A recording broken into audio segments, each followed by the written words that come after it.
नमस्कार विद्यार्थी मित्रांनो, स्वागत आहे तुमचं आपल्या आर्यन अकॅडमी एज्युकेशन प्लॅटफॉर्मवर।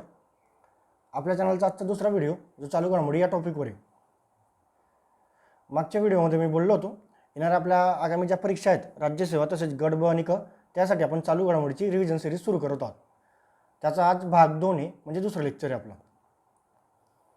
मागचे जे काही लेक्चर घेतलं होतं आपण त्यात मी जी काही PDF दिली होती ती हँड रिटन स्वरूपात होती, म्हणजे वर्कबुक टाईपमध्ये। त्यात बऱ्यापैकी गोष्टी मी मेन्शन केलेल्या नव्हत्या, पण आजच्या लेक्चरची जी PDF आहे ती मी PPT स्वरूपात आणली। 2-4 मुलांनी मला काही मेसेज होते की अक्षर वगैरे काही दिसत नाही असं जसं काहीतरी सांगत होते, म्हणून मी PPT स्वरूपात आणण्याचा प्रयत्न केला आहे। विनंती एवढीच असेल की लेक्चर नुसतं बघू नका, प्रिंट काढूनच घ्या। आणि ही जी काही PDF आहे ही PPT स्वरूपात आहे, म्हणून एका पेजवर 2 पेज काढा, जेणेकरून ते मागे पुढे करून 4 होतील, म्हणजे तुम्हाला ते जास्त कॉस्टली काही पडणार नाही। चला सुरुवात करूया। ही PDF कुठे मिळेल तुम्हाला? एक सेकंड।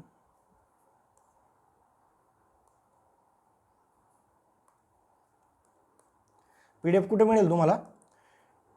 हे आमचं आर्यन अकॅडमीचं टेलिग्राम चॅनल आहे, हे जॉईन करून घ्या।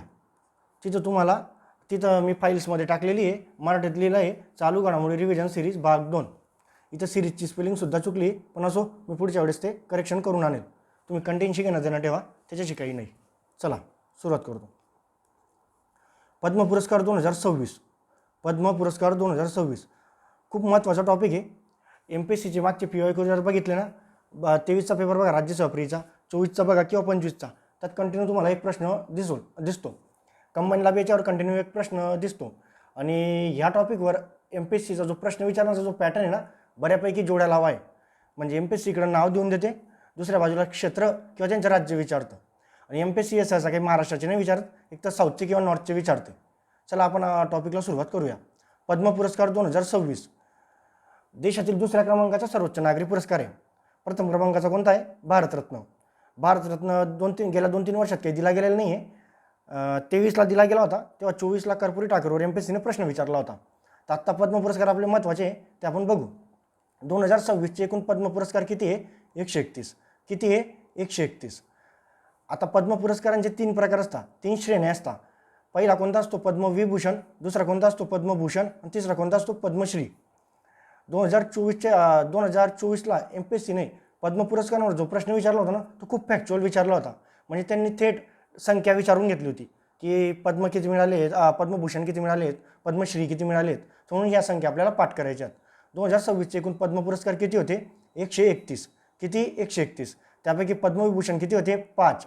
पद्मभूषण किती होते? 13। आणि पद्मश्री किती होते? 113।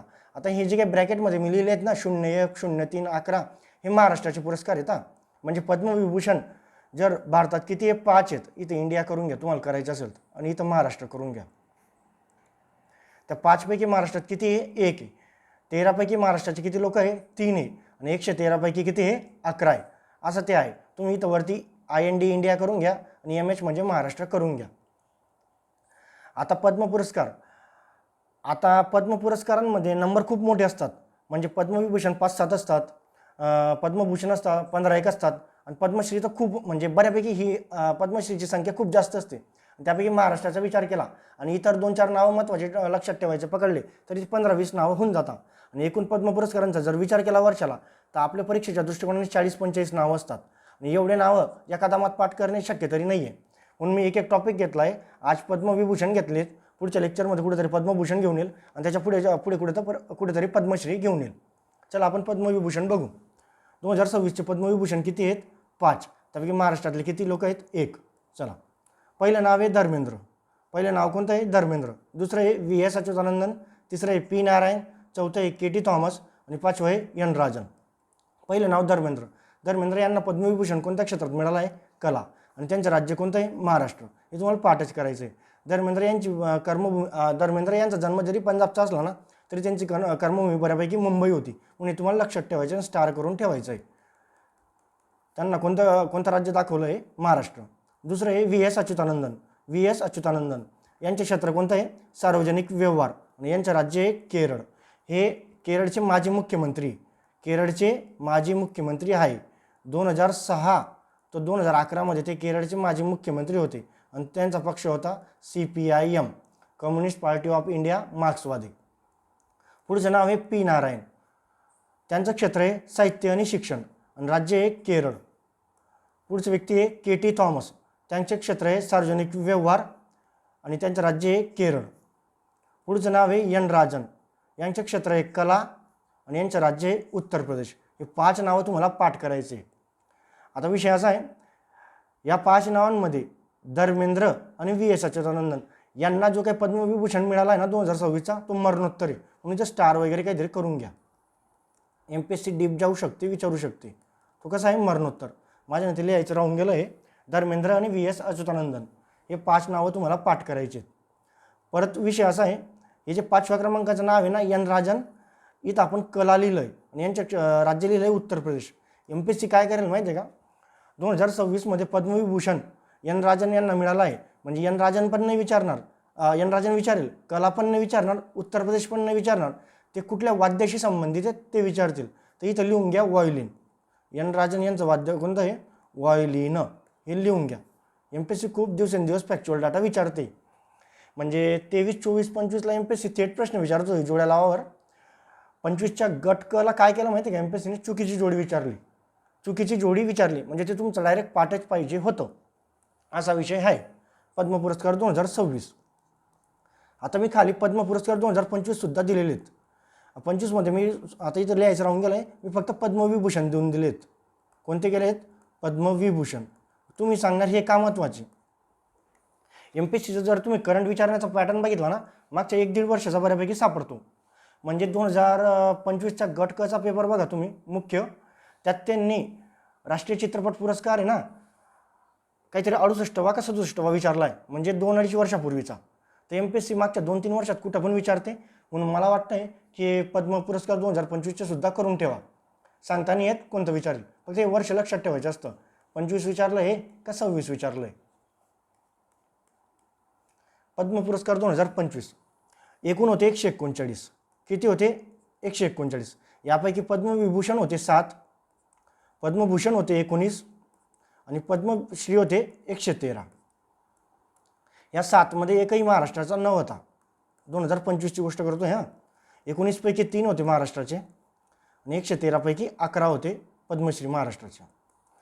पद्म पुरस्कार 2025 इकडे सुद्धा मी नाव लिहिलं आहे, क्षेत्र आणि राज्य. पहिलं नाव आहे शारदा सिन्हा, यांना मरणोत्तर मिळाला होता. क्षेत्र आहे कला आणि राज्य आहे बिहार. दुसरं नाव आहे कुमुदिनी लखिया, क्षेत्र आहे कला, राज्य आहे गुजरात. डी नागेश्वर रेड्डी, क्षेत्र आहे वैद्यकीय आणि राज्य आहे तेलंगणा. JS खेर, यांचं क्षेत्र आहे सार्वजनिक व्यवहार आणि राज्य आहे पंजाब. आता हे JS खेर आहे ना, हे चीफ जस्टिस होते इंडियाचे माजी. माझ्या मताने त्यांचा क्रमांक 45-46 कुठेतरी होता. 17-18ची गोष्ट आहे ती. JS खेर स्टार करून घ्या यांना. सरन्यायाधीश होते ते माजी. ओसामा सुजुकी यांना पण मरणोत्तर भेटला आहे व्यापार उद्योगमध्ये जपान. स्टार करून घ्या यांना, मरणोत्तर आहे. लक्ष्मीनारायण सुब्रमण्यम यांचे क्षेत्र आहे कला आणि राज्य आहे तमिळनाडू. पुढचं नाव आहे MT वासुदेव नायर, यांचे क्षेत्र आहे साहित्य शिक्षण आणि राज्य आहे केरळ. तर MT Vasudev Nair, Osama Suzuki आणि शारदा सिन्हा हे 3 लोक इथं मरणोत्तर आहेत. इथं स्टार करून घ्या. शारदा सिन्हा यांना बिहारची कोकिळा म्हणतात. ओसामा सुजुकी आणि MT वासुदेव नायर हे नावं तुम्हाला थेट पाठ करायचे आहेत. आपण 2026चे आणि 2025चे पद्मविभूषण बघितलेत. पद्मभूषण आणि पद्मश्री बाकी आहे, ते पुढच्या 2-3 लेक्चरमध्ये आपण कुठेतरी बघू. एका दामात इतके नावं होत नाही. जर तुम्ही बघा हे 7 नावं, ते वरचे किती झाले, 5 नावं, 7-5 12 झाले. आणि जर पद्मभूषण आणि पद्मभूषण 2025-26चे बघितले तर चांगले 31 नावं येतील आणि पद्मश्री तर अजून 10-15 नावं येतील. तर इतके नावं एका दामात पाठ करणं शक्य नाही आहे, म्हणून हळूहळू करा. पुढचा पुरस्कार आहे सुभाषचंद्र बोस आपत्ती व्यवस्थापन पुरस्कार 2026. हा आपत्ती व्यवस्थापन या क्षेत्रात दिला जातो, डिझास्टर मॅनेजमेंटमध्ये. या पुरस्काराची सुरुवात 2019ला झाली आणि 23 जानेवारी जो सुभाषचंद्र बोस यांचा जन्मदिवस आहे त्या दिवशी यांची घोषणा होते. आता विषय असा आहे, हा पुरस्कार 2 श्रेणीत दिला जातो. श्रेणी म्हणजे प्रकार.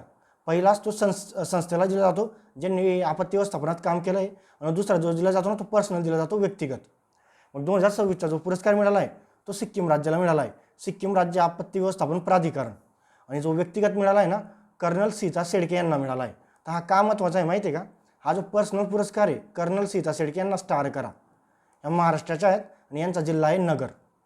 स्टार करा यांना, लेफ्टनंट कर्नल सीता शेळके. आणि विषय असा आहे, ज्या संस्थेला हा पुरस्कार मिळतो त्यांना 51 लाख रुपये मिळतात स्वरूपमध्ये आणि व्यक्तिगतमध्ये 5 लाख रुपये मिळतात. पण मी हे काही लिहिलेलं नाही आहे, आपल्याला एवढं महत्त्वाचं आहे.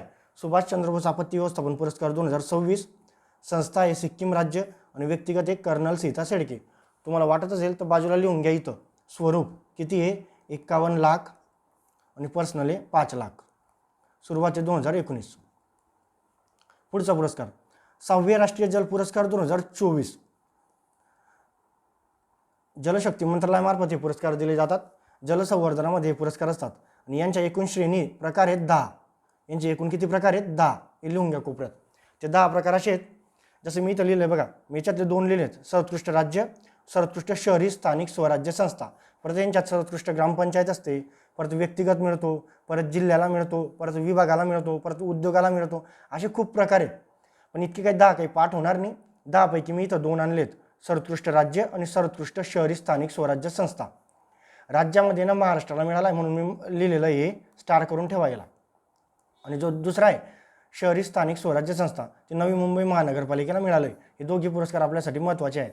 बाकी मी काही इतर जे 8 काही प्रकार आहेत ते काही लिहिलेले नाही. सर्वोत्कृष्ट ग्रामपंचायत वगैरे ते इतर राज्यांचे आहेत, परत इतर राज्यांचे म्हणजे साऊथचे आहेत बऱ्यापैकी, मी ते काही लिहिलेले नाही आहेत. याची सुरुवात आहे 2018ला. माझ्या मताने 2025च्या राज्यसभेला हा प्रश्न विचारला होता. या पुरस्काराची सुरुवात आहे 2018 आणि कोणतं मंत्रालय जे येतं? जलशक्ती मंत्रालय. लिहून घ्या भले कोपऱ्यात, जलशक्ती मंत्रालय. पुढचा इफ्को साहित्य सन्मान 2025. इफ्को युवा साहित्य सन्मान. आता इफ्को काय? हे जे इफ्को लिहिलं आहे ना, याचा फुल फॉर्म आहे Indian farmers fertiliser cooperative limited, असा फुल फॉर्म आहे. म्हणजेच शेतकऱ्यांची सहकारी संस्था आहे इफ्को, तिच्यामार्फत हे पुरस्कार दिले जातात. आता विषय असा आहे, ही शेतकऱ्यांची संघटना आणि यांचा साहित्याशी काय संबंध? आपला भारतातला बऱ्यापैकी जो भाग आहे तो कृषीप्रधान आहे. तर मग जे काही कृषी क्षेत्रातलं कल्चर असतं त्यांचं साहित्य क्षेत्रात जो कोणी उल्लेख करतो त्याला हा पुरस्कार दिला जातो. म्हणजे या संस्थेमार्फत साहित्य क्षेत्रात हा पुरस्कार दिला जातो. म्हणजे कृषीबद्दल जे काही साहित्य निर्माण करतात, जे काही लेखक असतात त्यांना हा पुरस्कार दिला जातो या संस्थेमार्फत. हा 2025चा पुरस्कार मिळाला आहे मैत्रीय पुष्पा, हिंदी लेखिका आहेत. आणि युवा साहित्य मिळाला आहे अंकिता जैन. हे तुम्ही स्टार करून ठेवा, हे खूप महत्त्वाचे आहेत. मी एकदम डिटेलमध्ये काही घेत नाही आहे, फक्त पद्म पुरस्कार डिटेलमध्ये घेतले, बाकीचे पुरस्कार मी 1 लाईनमध्ये आणतोय. ही आपली रिव्हिजन सिरीज आहे. 2025चा फिफा शांतता पुरस्कार. फुटबॉलची जी काही आंतरराष्ट्रीय पातळीवरची संघटना आहे फिफा, त्याच्यामार्फत प्रथमच हा पुरस्कार सुरू झाला आहे, फिफा शांतता पुरस्कार. आणि जो प्रथम पुरस्कार 2025चा तो कोणाला मिळाला आहे? Donald Trump. हे चर्चेत होतं. जो काही शांततेचा नोबेल त्यांना मिळावा अशी त्यांची इच्छा होती, त्यांना तो काही मिळाला नाही. फिफा शांतता पुरस्कार त्यांना मिळाला आहे डोनाल्ड ट्रम्प यांना 2025चा. पुढचा पुरस्कार डॉक्टर पॉलस मार ग्रेगरियस पुरस्कार 2025. आता हे व्यक्ती कोण आहेत? डॉक्टर पॉलस मार ग्रेगरियस हे धर्मशास्त्रज्ञ म्हणून ओळख आहेत साऊथमध्ये, केरळचे व्यक्ती ते. यांचं आंतरराष्ट्रीय पातळीवर शांतता राखण्यात खूप मोठं योगदान आहे, म्हणून यांच्या स्मरणार्थ हा पुरस्कार दिला जातो, डॉक्टर पॉलस मार ग्रेगरियस पुरस्कार 2025. आणि तो कोणाला मिळाला आहे? टेसी थॉमस. टेसी थॉमस स्टार करून घ्या, खूप महत्त्वाची व्यक्ती आहेत साऊथची. यांना मिसाईल वुमन म्हणून ओळखलं जातं, मिसाईल वुमन.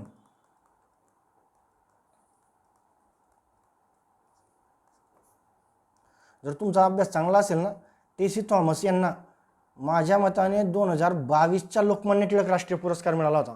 22चा 23चा मोदींना होता. 2022चा लोकमान्य टिळक राष्ट्रीय पुरस्कार मिळाला होता. हे खूप चर्चेतलं व्यक्तिमत्व आहे डॉक्टर टेसी थॉमस. यांचं इस्रो आणि DRDOमध्ये खूप मोठं योगदान आहे, हे तुम्हाला लक्षात ठेवायचं. पुढचा पुरस्कार जागतिक मानवतावादी पुरस्कार 2025. तो कोणाला मिळाला आहे? अनंत अंबानी. कोणाला मिळाला आहे? अनंत अंबानी. त्यांनी वनताराची स्थापना केली तिकडे गुजरातमध्ये, प्राणी हक्कांसंबंधित ते काम करता असं या संस्थेचं म्हणणं आहे. पुढचा UNEPच्या 2025च्या चॅम्पियन्स ऑफ द अर्थ कोणाला मिळाला आहे? सुप्रिया साहू. त्या IAS आहेत तामिळनाडूमध्ये. त्यांनी प्रदूषण कमी करण्यात खूप मोठं योगदान दिलं आहे असं या संस्थेचं म्हणणं आहे. UNEP 2025चा चॅम्पियन्स ऑफ द अर्थ कोणाला मिळाला आहे? सुप्रिया साहू. आणि त्या भारतातल्या पहिल्या अशा व्यक्तीत म्हणजे पहिल्या IAS आहेत ज्यांना हा पुरस्कार मिळाला आहे.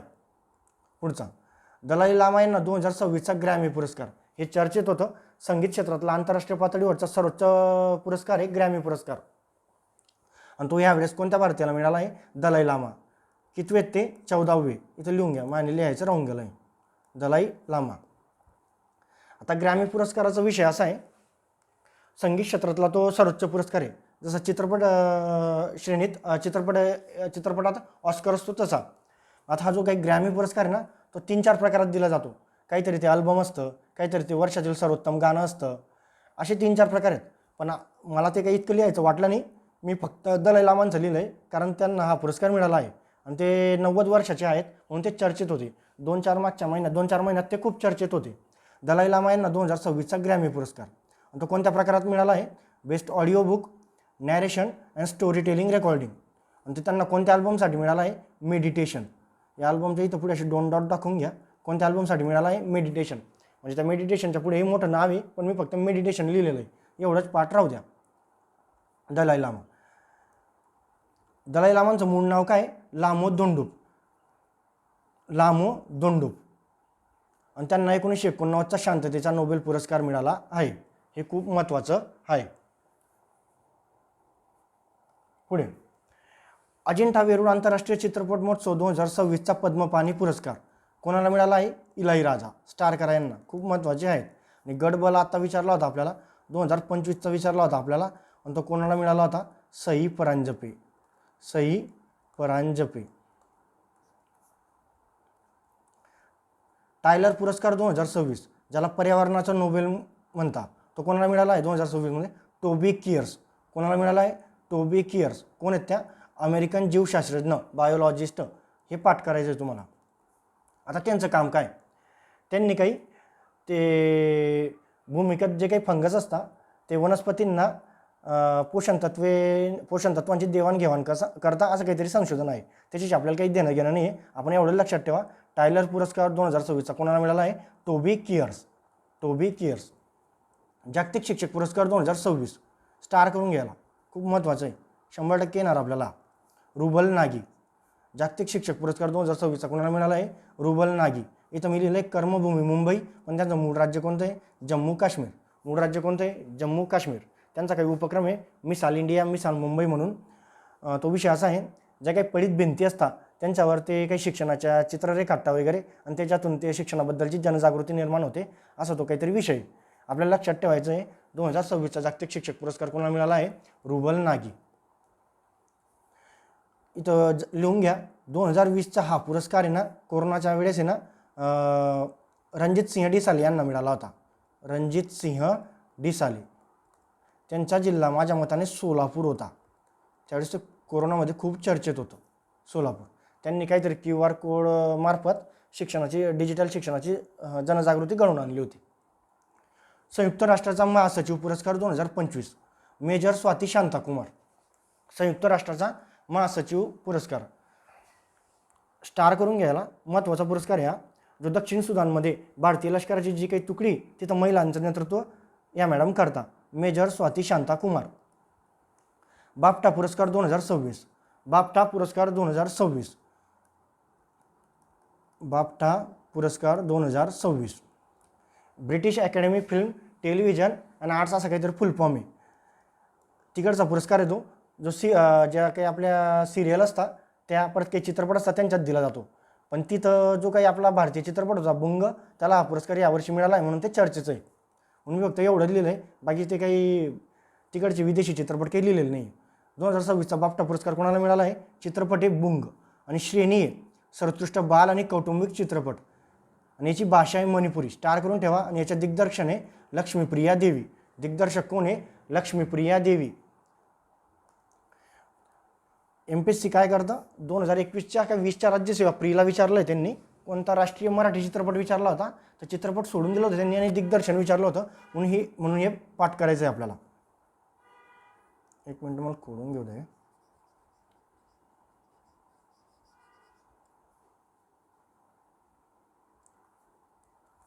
चित्रपट आहे बुंग, भाषा आहे मणिपुरी, दिग्दर्शन आहे लक्ष्मीप्रिया देवी. आणि इथं लिहून घ्या, तुम्हाला वाटत असेल तर निर्माता फरहान अख्तर आहे, फरहान अख्तर.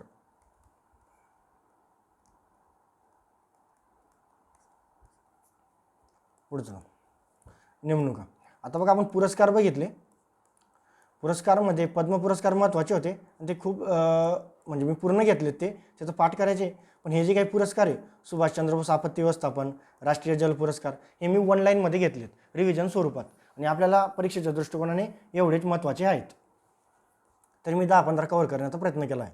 चला पुढे. नेमणुका, याच्यावर आपल्याला कंटिन्यू एक प्रश्न असतो म्हणजे असतो. डिसेंबर 2025 अन्न महामंडळाचे नवे अध्यक्ष आणि व्यवस्थापकीय संचालक म्हणून कोणाची नियुक्ती झाली? अन्न महामंडळ, food corporation of India, FCI, त्याचे अध्यक्ष म्हणून कोणाची नियुक्ती झाली? रवींद्र कुमार अग्रवाल. डिसेंबर 2025 हे लक्षात ठेवायचं. दुसरं, डिसेंबर 2025 कोल इंडियाचे नवे अध्यक्ष आणि व्यवस्थापकीय संचालक कोण आहे? B साईराम. स्टार करून ठेवा यांना.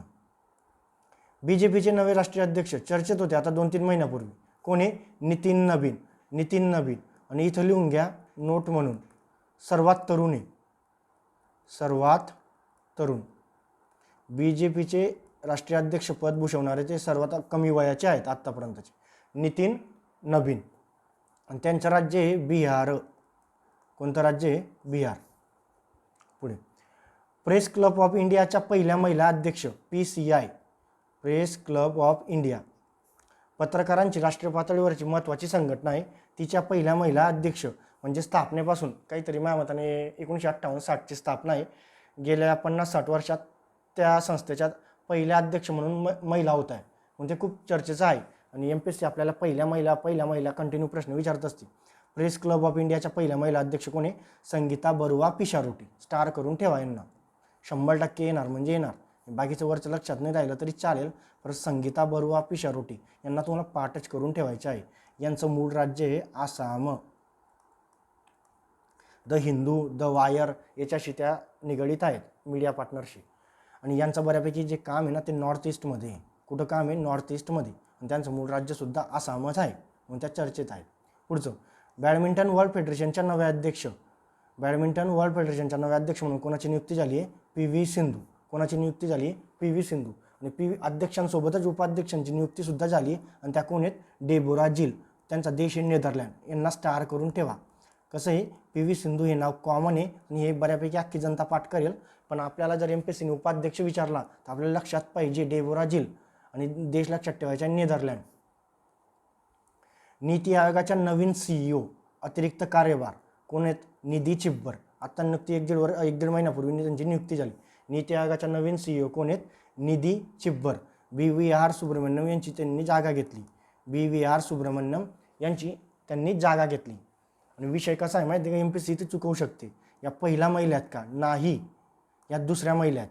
कितव्या महिला आहेत? या दुसऱ्या. इथे असं सेकंड करून घ्या. पहिल्या महिला CEO कोण होत्या? संधुश्री खुल्लर. संधुश्री खुल्लर. 2015 साली. 2015 साली. MPSC आपल्याला विचारू शकते. नीती आयोगाच्या नवीन CEO म्हणून निधी चिब्बर यांची नियुक्ती झाली आहे. त्या पहिल्या महिला आहेत, दुसऱ्या महिला आहेत, असा प्रश्न निर्माण करू शकते. गिफ्ट सिटीचे नवे अध्यक्ष कोडून घ्या.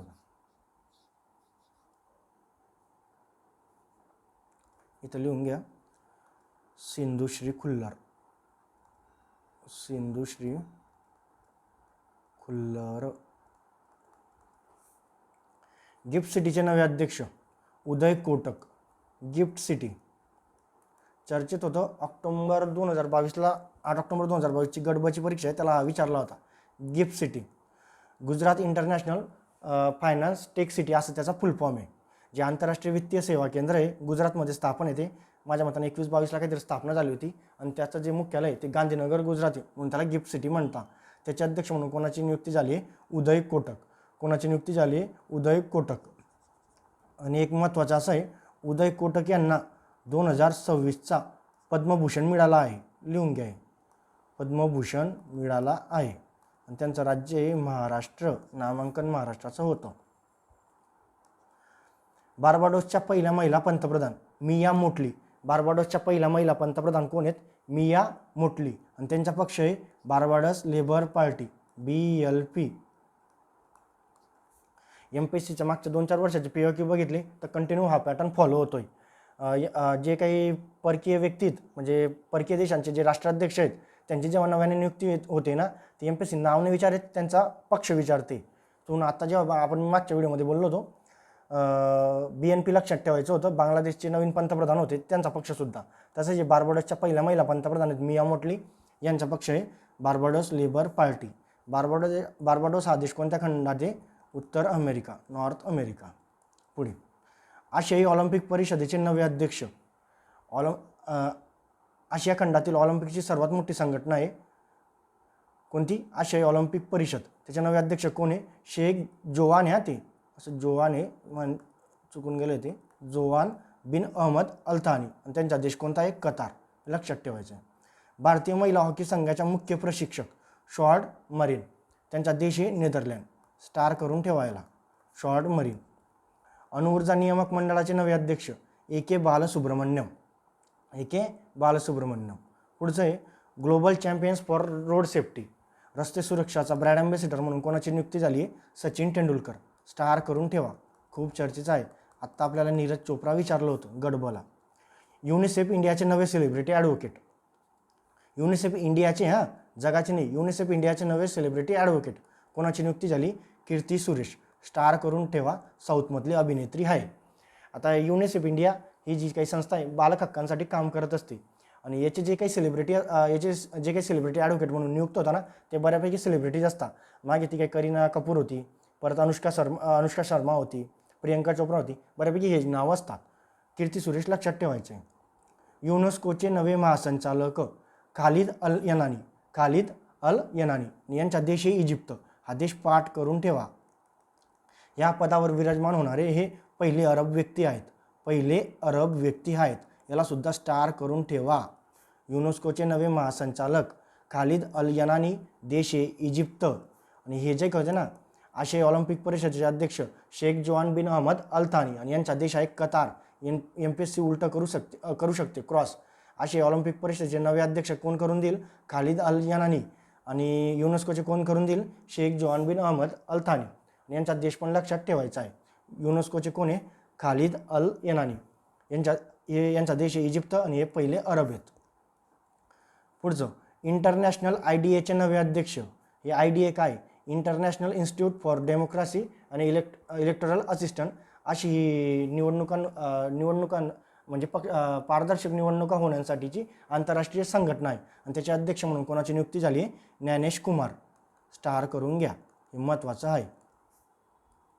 आपण 15 नियुक्त्या बघितल्या ऑनलाईनमध्ये, हे तुम्हाला पाठच करायच्यात. अन्न महामंडळ बघितलं, कोल इंडिया बघितलं, BJPचे राष्ट्रीय अध्यक्ष बघितले, प्रेस क्लब ऑफ इंडियाच्या पहिल्या महिला अध्यक्ष संगीता बरुआ पिशारोटी, यांना तर स्टारच करून ठेवा, 100% येणार. बॅडमिंटन वर्ल्ड फेडरेशनच्या अध्यक्ष उपाध्यक्ष बघितल्या. नीती आयोगाच्या ह्या सुद्धा लक्षात ठेवा. कोण आहेत? निधी चिब्बर, अतिरिक्त कारभार आहेत. चला पुढे क्रीडा घडामोडी. पहिला टॉपिक आहे खेलो इंडिया विद्यापीठ स्पर्धा 2025. खेलो इंडिया विद्यापीठ स्पर्धा 2025 युनिव्हर्सिटी गेम असतात त्या 2025च्या कुठं पार पडल्या आहे? राजस्थान. कुठं पार पडला आहे? राजस्थान. आणि त्या काहीतरी 7 शहरात होत्या. प्रथम क्रमांक पदतालिकेमध्ये प्रथम क्रमांकाचं विद्यापीठ कोणतं आहे? चंदीगड. याला स्टार करून ठेवा, चंदीगड. माझ्या मताने काही चंदीगडने एकूण 67 मेडल जिंकले आहेत, त्यापैकी 42 गोल्ड आहेत, सुवर्ण आहेत. तर हा आकडा सुद्धा लक्षात ठेवा. एकूण पदके, कारण MPSC पदकंसुद्धा विचारेल फॅक्च्युअल डाटामध्ये. चंदीगड विद्यापीठाची एकूण पदकं किती आहेत? 67. त्यापैकी त्यांनी किती गोल्ड आहेत? 42. कारण ते गोल्डवर काहीतरी त्यांचा क्रमांक ठरत असतो. या संपूर्ण स्पर्धेमध्ये सर्वात यशस्वी खेळाडू श्रीहरी नटराज आणि त्याचा प्रकार कोणता आहे? जलतरण. याला स्टार करा, जलतरण. खेलो इंडिया विद्यापीठ स्पर्धा सुरुवात आहे 2020 आणि ही 2025ची 5वी होती. किती होती? 5वी. असं लिहून घ्या. 5वी 2020 ठिकाण राजस्थान. 7 शहरात. प्रथम क्रमांक कोण आहे? चंदीगड विद्यापीठ. पुढे महिला क्रिकेट वर्ल्ड कप 2025 चर्चेत होता आत्ता. ODI हा या ODI एक दिवसीय इंटरनॅशनल. कोणता आहे? 50-50. विजेता कोण आहे? भारत. उपविजेता कोण आहे? दक्षिण आफ्रिका. भारताची कर्णधार होती हरमनप्रीत कौर आणि दक्षिण आफ्रिकेची होती लॉरा वॉलवार्ड. मी काही नावं लिहिलेलं नाही आहे. इथं आपल्याला एवढं लक्षात ठेवायचं आहे, सामनावीर कोण होती? शेफाली वर्मा, यांना स्टार करून ठेवा. आणि मालिकावीर कोण होती? दीप्ती शर्मा. कोण होती? दीप्ती शर्मा. दीप्ती शर्माला आहे ना IPL 2026मध्ये सर्वात महागडी भारतीय खेळाडू म्हणून घेतलं होतं. काहीतरी 3.20 कोटी होते आणि UP वॉरियर्सने घेतलं होतं. UP warriors. आणि सर्वात महागडी परदेशी खेळाडू म्हणून अमेलिया केर होती. कोण होती? Amelia Kerr. Amelia Kerr. तिला काहीतरी 3 कोटीत मुंबई इंडियन्सने घेतलं होतं. पुढचं अंडर-19 क्रिकेट वर्ल्ड कप 2026. ठिकाण झिम्बाब्वे आणि नामिबिया. 2 मिनटं मला हे खोडून घेऊ द्या.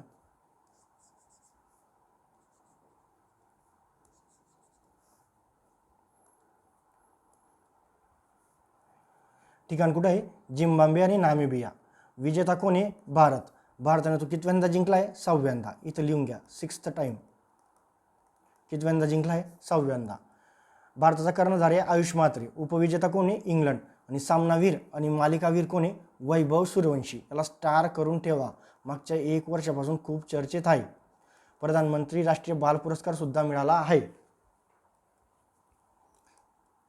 महिला IPL 2026. महिला IPL किती संघ होते? 5. किती संघ होते? 5. आणि विजेता कोण आहे? RCB. कितव्यांदा आहे? 2ऱ्यांदा. RCBची कॅप्टन होती स्मृती मंदाना. 2nd टाइम विजेता आहे. उपविजेता कोण आहे? दिल्ली कॅपिटल्स. दिल्ली कॅपिटल्सची कर्णधार होती जेमिमा रॉड्रिग्स म्हणून. ऑरेंज कॅप ज्याच्या सर्वात जास्त धावा असतात त्याला ऑरेंज कॅप मिळते. ती कोणाला मिळाली? स्मृती मंदाना. आणि पर्पल कॅप कोणाला आहे? Sophie Devine. हे खूप चर्चेत आहे, सोफी डिवाइन. आणि मालिकावीर कोण होती? Sophie Devine. महिलांच्या IPL 2026मध्ये मालिकावीर कोण होती? Sophie Devine. आणि IPL मधला तिचा संघ आहे गुजरात, पण तिचा जो मूळ देश आहे तो आहे न्यूझीलंड. मी फक्त NZ लिहिलं आहे. तुम्हाला वाटत असेल तर तुम्ही न्यूझीलंड लिहून घ्या पूर्ण, पण कळतं. आता विषय असा आहे, महिलांची जी IPL होती 2026ची, त्यात त्यांना सर्वात महागडी जी खेळाडू होती ती अमेलिया केर होती. कोण होती? Amelia Kerr. तिला मुंबई इंडियन्सने घेतलं होतं. पण IPL 26मध्ये मालिकावीर कोण आहे? Sophie Devine. तिला गुजरातने घेतलं होतं आणि तिचा देश आहे न्यूझीलंड. या महत्त्वाच्या गोष्टी दोघी, सर्वात महागडी अमेलिया केर आहे आणि मालिकावीर आहे सोफी डिवाइन. यांना MPSC क्रॉस म्हणून विचारू शकते. पुढचं ऑस्ट्रेलियन ओपन 2026. ऑस्ट्रेलियन ओपन 2026 एका कॅलेंडर वर्षात किती टेनिस स्पर्धा होता? 4 होता. पहिली असते ऑस्ट्रेलियन, शेवटची असते अमेरिकन, मध्ये असते फ्रेंच, विम्बल्डन. या स्पर्धा होत असतात. आणि ह्या टॉपिकवर तुम्ही बघितलं ना, सरळ सेवा बघा, पोलीस भरती बघा किंवा MPSC बघा, तुम्हाला याच्यावर कंटिन्यू प्रश्न विचारताना दिसतील. पुरुष एकेरी आणि महिला एकेरी. ऑस्ट्रेलियन ओपन 2026 पुरुष एकेरी कोण जिंकलं आहे? Carlos Alcaraz Spain. Carlos Alcaraz Spain. Star करून ठेवा याला. आणि महिला एकेरीचं कोण जिंकलं आहे? एलेना रायबकिना कझागिस्तान. एलेना रायबकिना, हिचा देश कोणता आहे? कझागिस्तान. याला स्टार करून ठेवा. MPSC कन्फ्यूज करू शकते. आणि डिसेंबर 2025मध्ये जे ना बुद्धिबळ वर्ल्ड कप पार पडला, चेस वर्ल्ड कप 2025चा. तो कोणी जिंकला आहे माहिती आहे का? जाओखिर सिंदारोव्ह म्हणून आहे. जाओखिर सिंदारोव्ह असं काहीतरी नाव आहे त्याचं. आणि त्याचा देश आहे ना उझबेकिस्तान आहे. कोणता देश आहे? उझबेकिस्तान. बघा हे का सांगतोय माहिती आहे का? ऑस्ट्रेलियन ओपन महिला जी ना एलेना रायबकिना, हिचा देश कोणता आहे? कझागिस्तान. आणि याचा देश कोणता आहे? उझबेकिस्तान. तर हे क्रॉस MPSC विचारू शकते, कन्फ्यूज होऊ शकतं, पण हे तुम्ही स्टार करून ठेवा.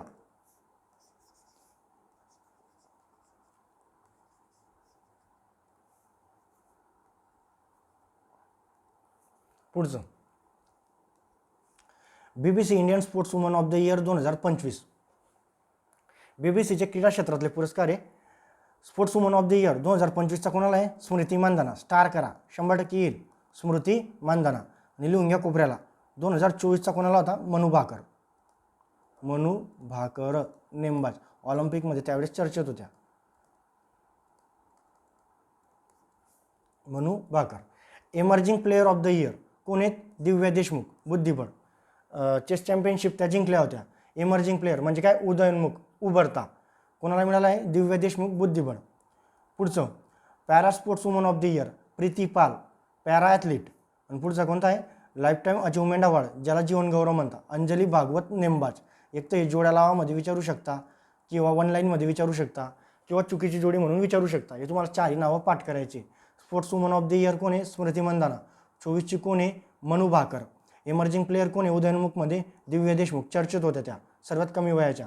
पॅरा स्पोर्ट्स प्रीती पाल. आणि लाईफ टाईम अचिव्हमेंट कोणाला मिळाला आहे? अंजली भागवत. पुढचा टॉपिक आहे राजकीय. कोणता टॉपिक आहे? राजकीय.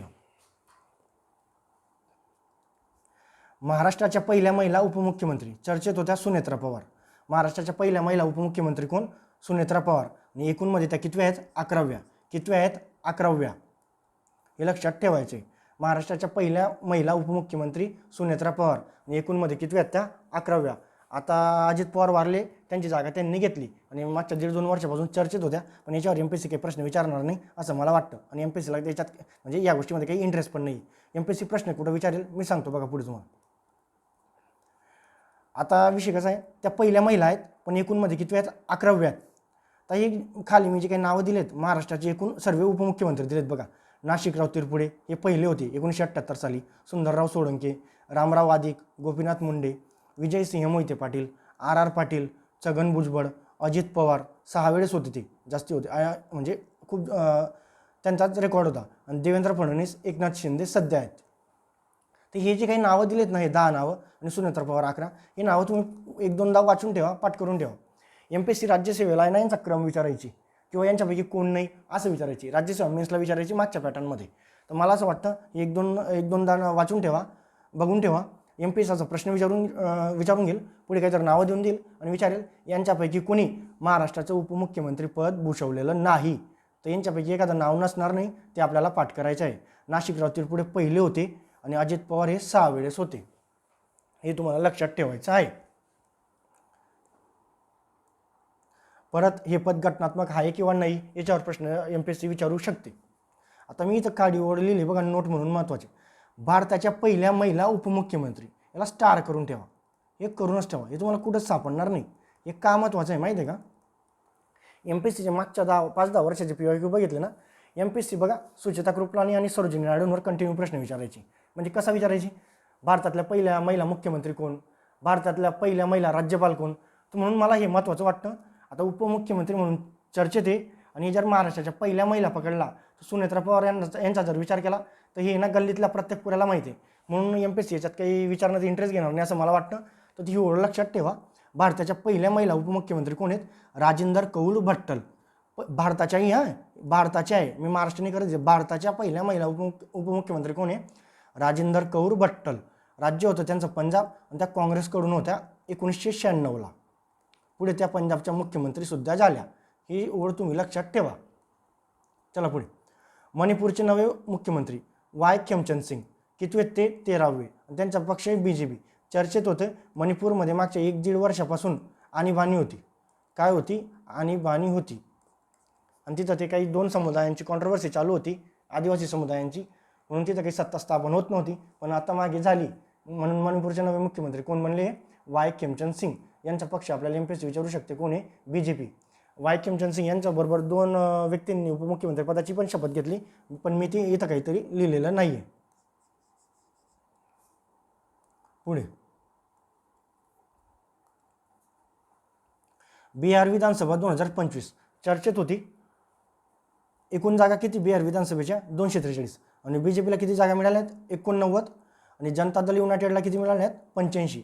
हे तुम्हाला पाठच करायचे आहेत. बाकी मी काँग्रेस वगैरे काही लिहिलेलं नाही आहे. BJPला जरी बहुमत असलं पण जनता दल युनायटेडचे नितीश कुमार बिहारचे मुख्यमंत्री बनले. त्यांनी सुरुवातीलाच काहीतरी घोषित केलेलं होतं. नितीश कुमार बिहारचे किती मुख्यमंत्री ठरलेत? 22वे. कितवे आहेत? 22 आणि व्यक्तिगत पर्सनली विचार केला तर ते कितवे आहेत? 10वे. हे स्टार करून ठेवा, खूप महत्त्वाचे आहे ते. पुढे सांगतो ते. पर्सनल व्यक्तिगत कितवे आहेत? ते 10वे. आणि एकूणमध्ये कितवे आहेत? 22वे. आता बघा इथं नोट, इथं 2 ओळी लिहिल्यात.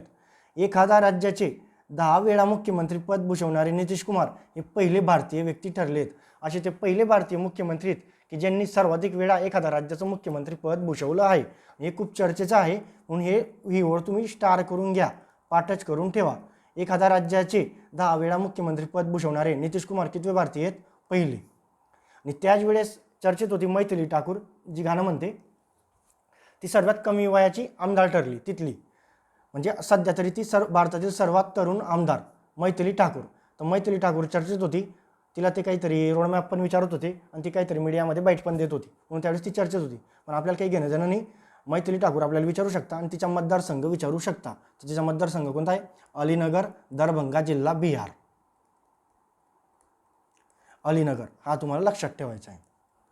पुढे भारताचे नवे सरन्यायाधीश चीफ जस्टिस कोण आहेत? न्यायमूर्ती सूर्यकांत. त्यांचा क्रमांक कितवा आहे? 53वा. कितवा आहे? 53वा. 52वे कोण होते? भूषण गवई, महाराष्ट्राचे होते. आणि राज्यसेवेला याच्यावर खूप डिटेलमध्ये प्रश्न विचारला होता, खूपच डिटेल, म्हणून यांच्या 2-4 ओळी लिहून ठेवल्या आहेत. बेसिक माहिती सूर्यकांत यांची. मूळ राज्य कोणतं आहे त्यांचं? हरियाणा. कुरुक्षेत्र विद्यापीठातून त्यांनी कायद्याची पदवी घेतली आहे. पंजाब आणि हरियाणा उच्च न्यायालयाचे ते माजी न्यायाधीश आहेत. परत हिमाचल प्रदेश उच्च न्यायालयाचे मुख्य न्यायाधीश आहेत. या 3-4 ओळी तुम्ही स्टार करून ठेवा. याच्या व्यतिरिक्त जर काही आलं तर होच म्हणायचं आहे आपल्याला. हे लक्षात ठेवा. हिमाचल प्रदेश उच्च न्यायालयाचे मुख्य न्यायाधीश. नवे सरन्यायाधीश कोण आहेत? न्यायमूर्ती सूर्यकांत. पुढचं, बहुपत्नी विवाह कायदेशीर बंद करणारे देशातील पहिले राज्य कोणतं ठरलंय? आसाम. आता बहुपत्नी आणि एकपत्नी काय? आपल्याला बघा ते ग्रामरमध्ये वन वर्ड येतो, मोनोगॅमी आणि पॉलिगॅमी. मोनोगॅमी म्हणजे काय? ज्याची एक पत्नी. आणि पॉलिगॅमी म्हणजे असा ज्याचा अनेक पत्नी आहेत, एकापेक्षा अधिक आहेत. मग विषय असा आहे, एक संस्कृतीचा विचार करून की एक पत्नीला कायदेशीर मान्य म्हणजे कायदेशीर बंधनकारक करणारं देशातील पहिले राज्य आसाम. म्हणजे एकापेक्षा अधिक लग्न केले तर ते कायद्याने अवैध असतील असा त्यांनी कायदा केला आहे. कोणी केला आहे? आसाम. बहुपत्नी विवाह कायदेशीर बंद करणारे देशातील पहिले राज्य कोणतं ठरले? आसाम. आणि त्या कायद्यात त्यांनी तरतूद बी ठेवली, काहीतरी 7 वर्षाची शिक्षा आहे आणि काहीतरी दंड आहे. 7 वर्षाची शिक्षा आहे. पुढे, आंतरराष्ट्रीय सरन्यायाधीशांची शिखर संमेलन म्हणजे परिषद चीफ जस्टिसची 2025ची कुठं पार पडली? लखनौ, उत्तर प्रदेश. टार करून ठेवायला. आणि याची थीम आहे article 51 constitutional mandate for global unity. ही पाठ नाही केली तरी चालेल, पण हे लखनौ आणि उत्तर प्रदेश पाठ ठेवा. पुढचा टॉपिक आहे आर्थिक.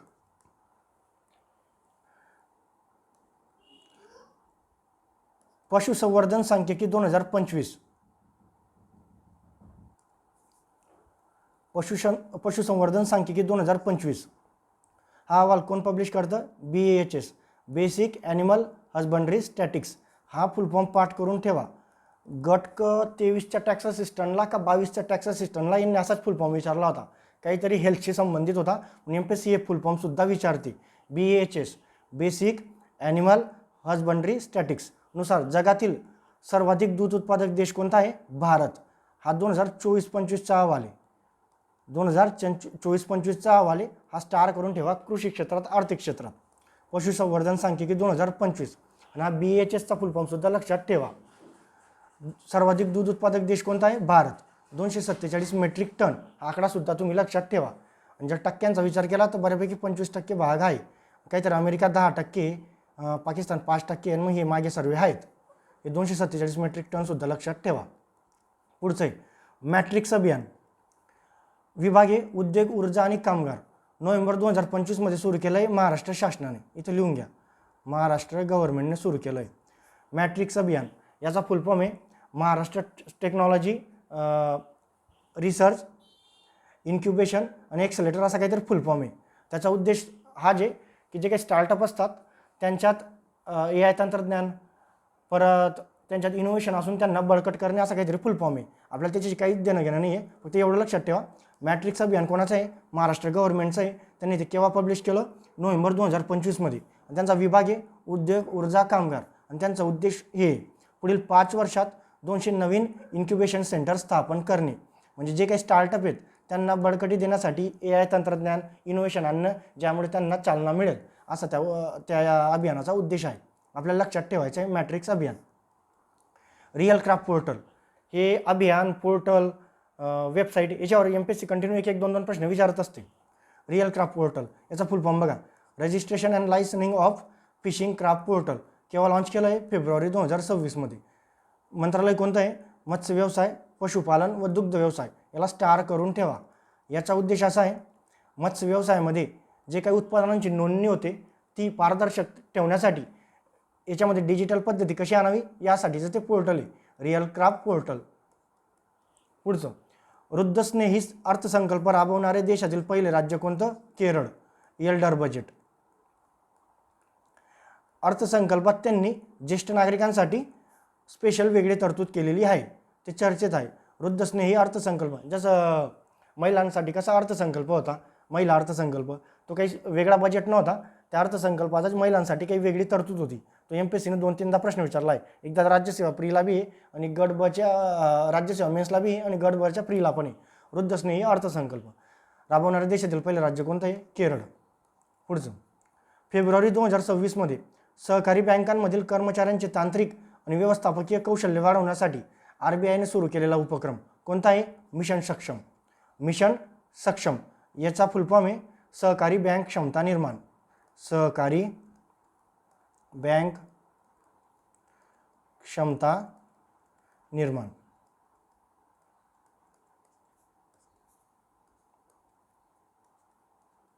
पुढचा, शाश्वत ऊर्जेला चालना देण्यासाठी जानेवारी 2026 मध्ये SBIने सुरू केलेला उपक्रम चक्र द सेंटर ऑफ एक्सलन्स. याला स्टार करून ठेवा. MPSC विचारते. 22चा पेपर बघा गडबचा, तिथं RBIचे उपक्रम विचारलेले आहेत. मिशन सक्षम कोणाचा आहे? RBI. चक्र कोणाचा आहे? SBI. पुढे, परवा प्रणाली, pass risk and return verification agency. संस्था कोणती आहे? SEBI.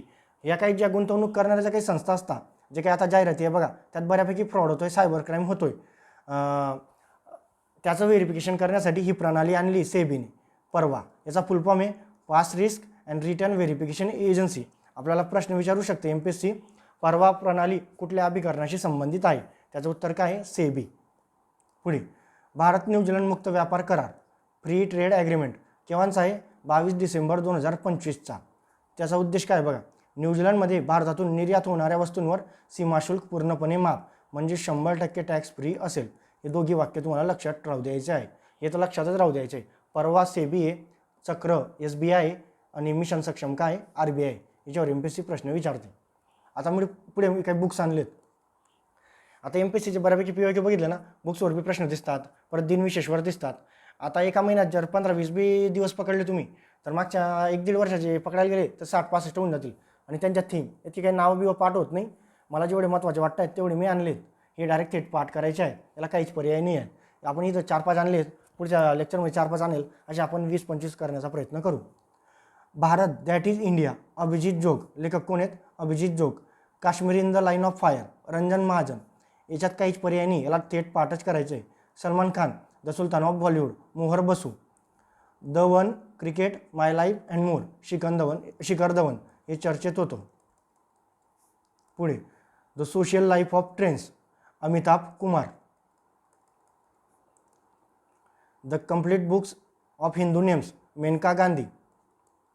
Why the constitution matters, याचं 5-6 महिन्यापासून चर्चेत आहे, DY चंद्रचूड. हे तुम्हाला पाठच करायचे आहे, याला काहीच पर्याय नाही.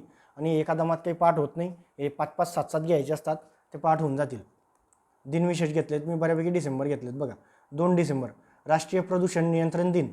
थीम हरित भविष्यासाठी शाश्वत जीवन. जिथं असे सस्टेनेबल, शाश्वत, ग्रीन असे शब्द दिसतील MPSC ते विचारत असते, म्हणून हे मी थीम लिहून ठेवली. हरित भविष्यासाठी शाश्वत जीवन. 2 डिसेंबर राष्ट्रीय प्रदूषण नियंत्रण दिन. पुढे, 2 डिसेंबर आंतरराष्ट्रीय गुलामगिरी निर्मूलन दिन. 3 डिसेंबर आंतरराष्ट्रीय दिव्यांग दिन. 5 डिसेंबर जागतिक मृदा दिवस. याची थीम आहे निरोगी शहरासाठी निरोगी मृदा. असं पर्यावरणासंबंधी MPSC कंटिन्यू विचारत असते. आणि 5 डिसेंबरवर एकदा माझ्या मताने 4-5 वर्षापूर्वी एक PYQ आहे, त्याला स्टार करून घ्या. 10 डिसेंबर जागतिक मानवी हक्क दिन. थीम आहे मानवी हक्क, आपल्या रोजच्या गरजा. 24 डिसेंबर आंतरराष्ट्रीय सायबर गुन्हेगारी विरोधी दिवस. आता रोज फ्रॉड होत आहेत, म्हणून मला वाटलं म्हणून मी लिहिलं आहे. तुम्हाला वाटलं तर पाठ करा, परत त्याच्यात 2-4 ॲड करायचे असेल तर 100% करा. 21 डिसेंबर जागतिक ध्यान दिवस. आता 21 डिसेंबर जागतिक ध्यान दिवस आहे. आणि 21 जून जो आहे तो जागतिक योग दिन आहे, हे वेगळे आहेत हे लक्षात ठेवा. 9 डिसेंबर आंतरराष्ट्रीय भ्रष्टाचार विरोधी दिवस आणि 5 डिसेंबर आहे आंतरराष्ट्रीय स्वयंसेवक दिवस. इतके मी दिवस केले आहेत, हे 2-2, 4-4दा वाचून घ्यायचे. तुम्हाला वाटत असेल याच्यात काही ॲड करायचे तर 100% ॲड करा. हे होतं आजचं आपलं लेक्चर. ही आपली रिव्हिजन सिरीज होती, तर मी बऱ्यापैकी सांगण्याचा प्रयत्न केला आहे. आपण बघा पुरस्कारांमध्ये पद्म पुरस्कार बघितले, पद्मविभूषण बघितले 26चे आणि 25चे, ते इन डिटेल बघितले. इथं काही 5 नावं होती, इथं खाली काही 7 नावं होते. नंतर पुरस्कार बघितले, इथं 5-7 पुरस्कार बघितले, नाही 10 बघितले वन लाईनमध्ये. परत नेमणुका बघितल्या 15. परत क्रीडामध्ये बघितलं 3-4 घडामोडी. परत राजकीयमध्ये बघितलं महत्त्वाच्या. अशा आपण बऱ्यापैकी आर्थिकमध्ये बघितल्या 7-8 ओळी. बऱ्यापैकी गोष्टी आपण कव्हर करण्याचा प्रयत्न केला आहे. असेच आपण रिव्हिजन सिरीजचे लेक्चर सुरू राहू देऊ. तुम्ही प्रिंट करून घ्या, लेक्चर बघा, तुम्हाला नक्कीच येणाऱ्या एक्झाममध्ये फायदा होईल. मी असं नाही म्हणत तुम्हाला 10 पैकी 10 मिळून जातील मेन्सला, पण 10 पैकी 5-7 तर 100% मिळवून देईल. आणि प्रीचा जर विचार करणार तर 15 पैकी आपण 10 मिळवण्याचा प्रयत्न करू. तुमचं जे मार्केटमधलं मटेरियल आहे, मग ते सिम्प्लिफाईड असो, परिक्रमा असो, युनिक बुलेटिन असो किंवा XYZ विदर्भ IASवाल्यांचं असो, ते तुम्ही वाचत राहा. आपण ही रिव्हिजन सिरीज कंटिन्यू करत राहू. चालतंय मग. आणि तुम्ही नुसतं लेक्चर बघू नका, काही पण करून प्रिंट करूनच घ्या. मी PPT स्वरूपात आणलेलं आहे. चालतंय मग, भेटूया पुढच्या लेक्चरला. आपले पुढचे जे काही लेक्चर असतील ते येणाऱ्या 1-2 दिवसात मी टाकेलच. PYQ विश्लेषण म्हणजे काय, 26च्या प्रीसाठी मेंटरशिप बॅच काय, मेंटरशिप प्रोग्राम काय असेल, असे आपण लेक्चर पुढचे घेऊनच येऊ. चालतंय मग.